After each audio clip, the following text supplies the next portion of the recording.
You've done the hard work, dug deep, faced yourself, tried to change. You've extended the olive branch, the teacup, the handwritten note, and still, silence, resistance, rewrite after rewrite of the same painful script. In Wonderland, doors talk and flowers sing, but sometimes the people we long to connect with the most, build walls too high for even magic to climb. This series is for those moments when your vulnerability is met with rolled eyes, when your growth is seen as betrayal, and when trying to reconnect feels like shouting through a hedge maze. You're not imagining it, you're not too much, and no, you don't know anyone a version of yourself that shrinks just to fit inside their comfort zone. This is the wall and the wonderland, a journey into what it means to seek closeness, and what it costs when others refuse to meet you halfway. This episode is part of our deeper dive into what gets in the way of real connection. In this chapter of the journey, we're talking about truth and what happens when telling it is treated like a threat. Today's focus is on the moments when being honest doesn't bring you closer to others, but instead gets you labeled as dramatic, too much, or the reason everything suddenly feels tense. It's when the people around you say they want peace, but what they really mean is, stay quiet, don't rock the boat, don't shake the table, don't, God forbid, rattle the teacup. We're exploring the emotional toll of being asked to swallow your discomfort, to hold your pain in your throat like it's polite, while everyone else sips around like nothing's wrong. This is for those who've been asked to trade their voice for someone else's comfort. A quick content note before we go further. This episode includes themes of emotional suppression, invalidation, and the fear of anxiety that often comes with speaking up in unsafe spaces. If that feels close to home, take it slow. You're always allowed to pause, breathe, come back later, or step away altogether. You're not doing this wrong. You're listening to your own pacing, and that's part of reclaiming your voice too. Let's begin. I still remember the moment the teacup tipped. It was a family dinner. Not particularly special, just one of those gatherings where everyone's smiling too much and talking around the truth. The air was full of, we're fine, but underneath, you could feel it. The unspoken tension. The unacknowledged elephant sipping tea in the corner. And then, I said something honest. Not cruel, not loud, just real. I named something that had happened, something that had hurt. I didn't accuse, I didn't yell. I simply spoke the truth of my experience, gently and clearly, like placing a porcelain cup in the center of the table. And everything shifted. Forks paused mid-air. Someone cleared their throat too quickly. Eyes darted like I had just spilled red wine on white lace. My words didn't explode, but the silence that followed was deafening. It wasn't what I said that caused the disruption. It was the fact that I said anything at all. Someone laughed nervously and changed the subject. Someone else avoided eye contact. Later, a text came. You could have kept that to yourself. That wasn't the time. That's the thing about these rooms, the ones that demand peace at any cost. They don't want you to feel. They want you to perform. They want the decomps balanced just so, the sugar cubes stacked neatly, and the napkins folded without wrinkle. But what happens when the truth you carry doesn't fit at that table setting? In Wonderland terms, it's like sitting at the Mad Hatter's tea party, except everyone insists nothing's mad at all. And the moment your truth trembles the table, you become the problem.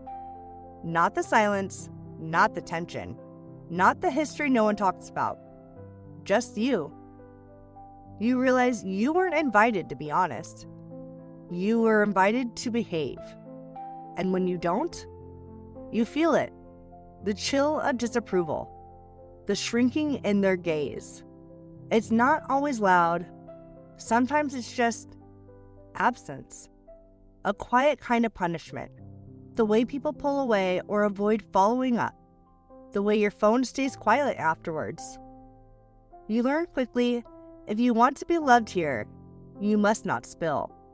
If you want to belong, you must be smaller than your truth.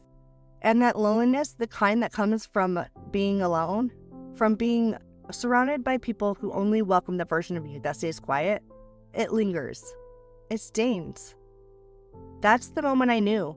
I could either hold my truth inside or hold myself, but not both. Let's talk about the difference between real peace and forced harmony, because they are not the same. Real peace is built on mutual respect, honest communication, and emotional safety.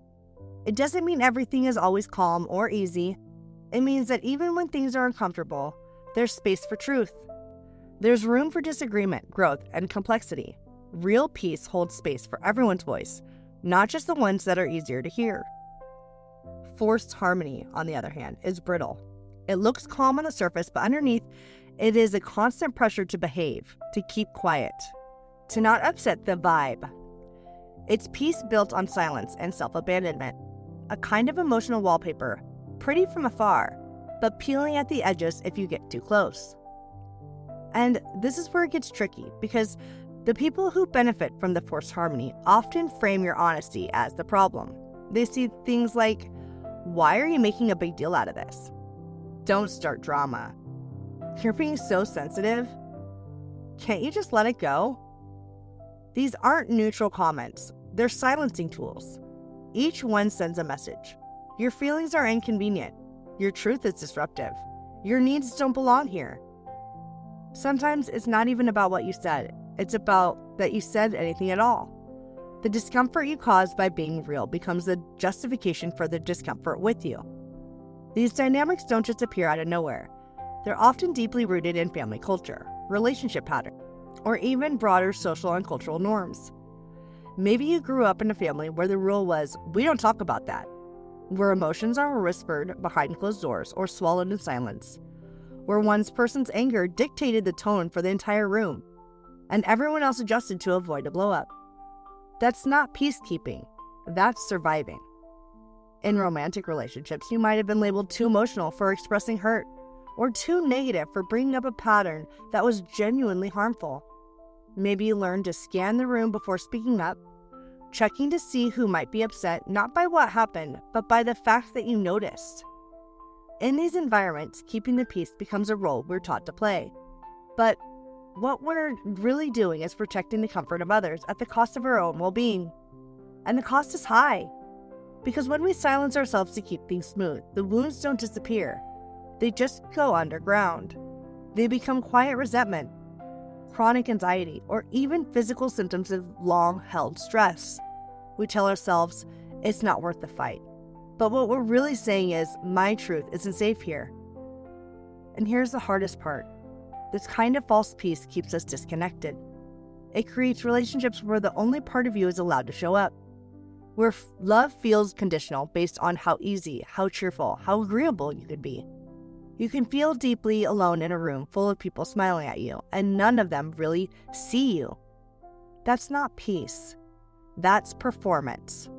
So the question becomes, is this a space that wants the truth or just your silence?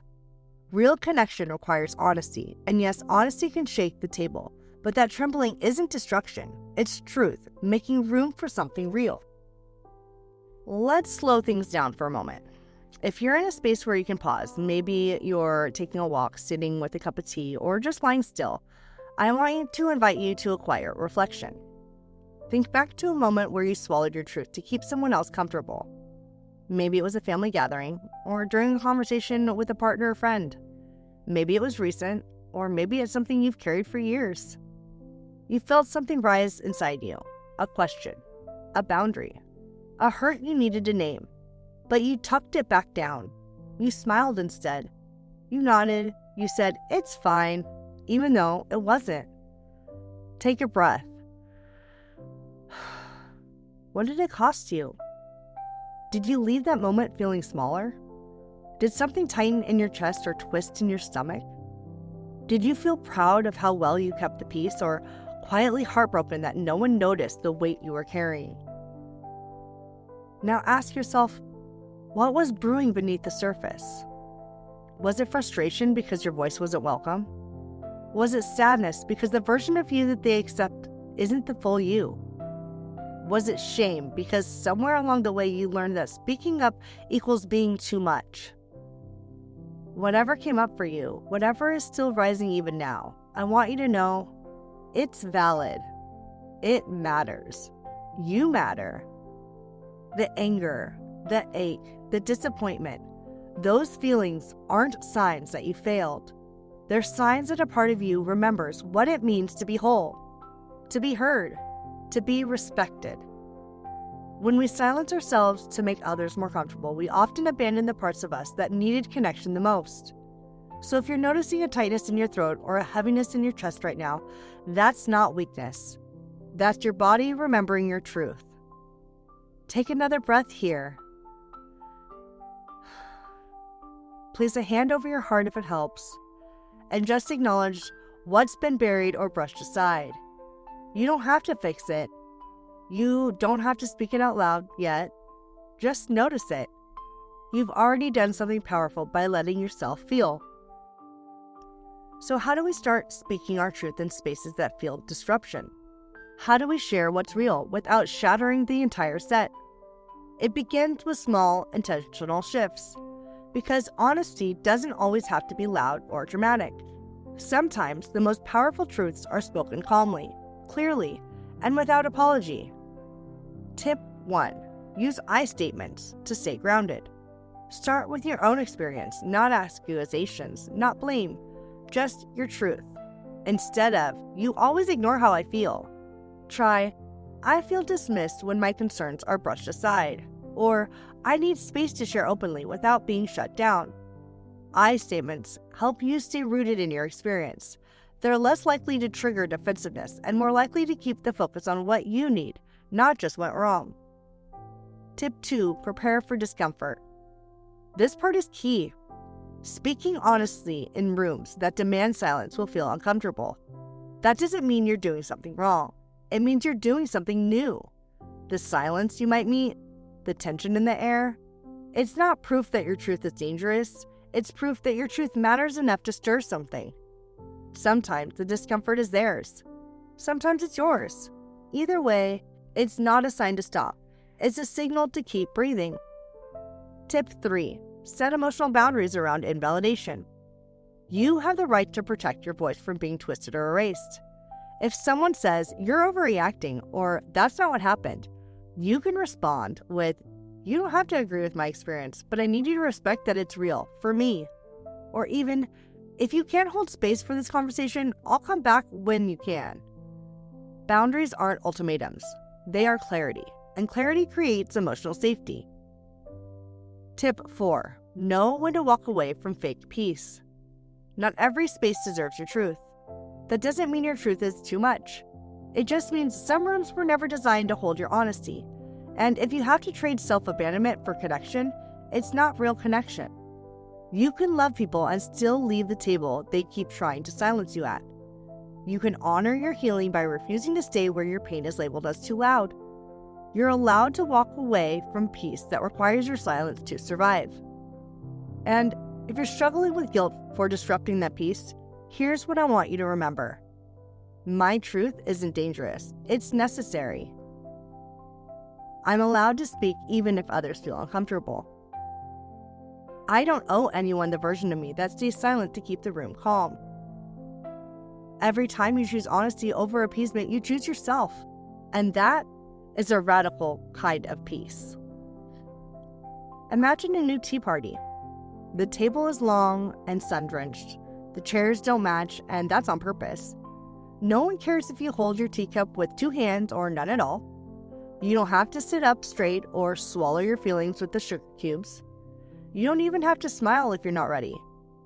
This is a table where the conversation ebbs and flows like breath, where the laughter doesn't feel like armor and silence doesn't feel like punishment, where someone else asks, "How are you really?" and waits for the answer, even if it's messy, even if it takes a while to come out. Here, you can speak and not be punished. You can shake the table a little, maybe even tip a teacup, and no one will flinch or shame you for it. They'll help you clean it up, refill your cup, and keep holding space. Because this time, you are not too much. This time, your feelings aren't a threat to the peace. They're part of it. You deserve to sit somewhere that doesn't fear your voice. You deserve to be surrounded by people who want all of you, especially the parts that were once told to be quiet. Maybe you haven't found that table yet. Maybe you're building it from scratch. But the more you speak, the more you honor your truth, the more that table becomes real. Before we close today, I want to leave you with a gentle invitation. Take a quiet moment, maybe tonight, maybe right after this, and ask yourself, what truths have I been told are too much? Write them down, whisper them out loud. You don't have to share them with anyone right now, but they deserve a place, and so do you. If this episode spoke something tender in you, if you ever felt the ache of pretending everything is fine just to keep the peace, know you're not alone. Feel free to share the episode with someone else who's tired of walking on eggshells, someone who deserves a softer space too. And as we close, let me remind you, even if the room goes quiet when you speak, your truth is still worthy of being heard. You're not too much. You're just finally telling the truth. Take care of yourself, and I'll meet you next time right here at a table built for truth.